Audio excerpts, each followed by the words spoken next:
नमस्कार। चुनावी समर में आप लोगों का स्वागत है। भाजपा भले ही जनता को लुभाने के लिए चीख चीख कर कहे कि पार्टी आरक्षण का समर्थन करती है, लेकिन सच्चाई यह है कि आरक्षण के मुद्दे पर भाजपा पूरी तरह से बेनकाब हो चुकी है और जनता भी यह समझ चुकी है कि भाजपा की मानसिकता आरक्षण विरोधी है।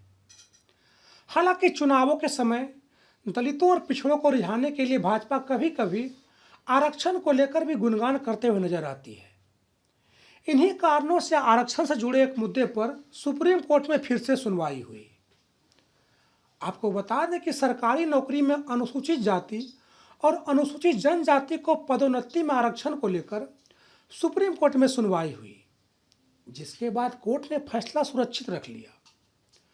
दरअसल justice L Nageshwar Rao, justice Sanjiv Khanna और जस्टिस वी आर गवई की बेंच ने मामले में अटॉर्नी जनरल के वेणुगोपाल, अतिरिक्त सॉलिसिटर जनरल बलवीर सिंह और विभिन्न राज्यों के लिए उपस्थित अन्य वरिष्ठ वकीलों सहित सभी पक्षों को सुनने के बाद फैसला सुरक्षित रख लिया।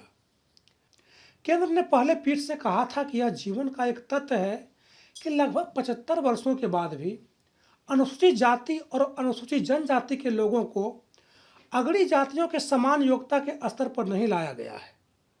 अटॉर्नी जनरल वेणुगोपाल ने कहा था कि एससी और एसटी से संबंधित लोगों के लिए समूह ए की श्रेणियों में उच्च पद प्राप्त करना अधिक कठिन है।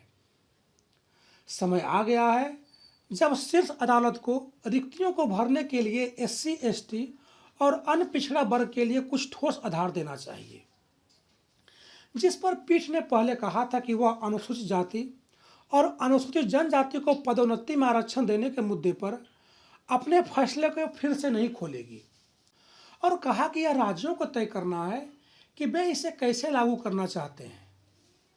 सुनवाई के दौरान पदोन्नति में आरक्षण के मामले में सुप्रीम कोर्ट ने केंद्र सरकार से डेटा मांगा था, जिसमें दिखाया गया हो कि पदोन्नति में आरक्षण जारी रखने का निर्णय प्रतिनिधित्व की पर्याप्तता को लेकर मात्रात्मक डेटा पर आधारित था।